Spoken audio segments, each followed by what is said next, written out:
கோவை பெரியநாயக்கன் பாளையம் அருகே ஒரே குடும்பத்தை சேர்ந்த 3 பேர் தற்கொலை செய்து கொண்ட சம்பவம் பெரும் சோகத்தை ஏற்படுத்தியுள்ளது.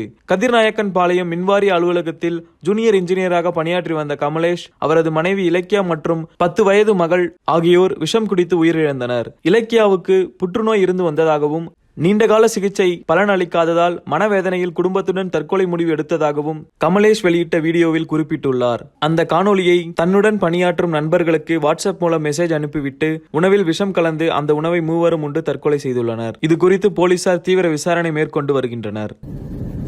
கடந்த 1 வருட காலமாக என்னோட மனைவிக்கு பிரஸ்ட் கேன்சர் அப்படின்ற பிரச்சனையால பாதிக்கப்பட்டு உடல்நிலை சரியில்லாம இருந்தாங்க.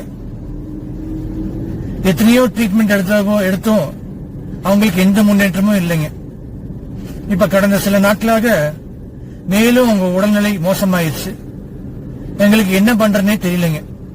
அதனால நாங்க குடும்பத்தோட தற்கொலை செய்யலான்னு முடிவு பண்ணி தற்கொலை செஞ்சிட்டோம்.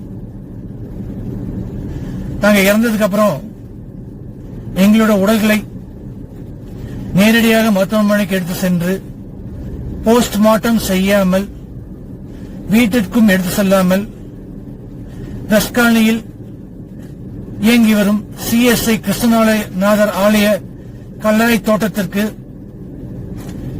எடுத்து சென்று அடக்கம் செய்யும்படி தயவுடன் கேட்டுக்கொள்கிறேன்.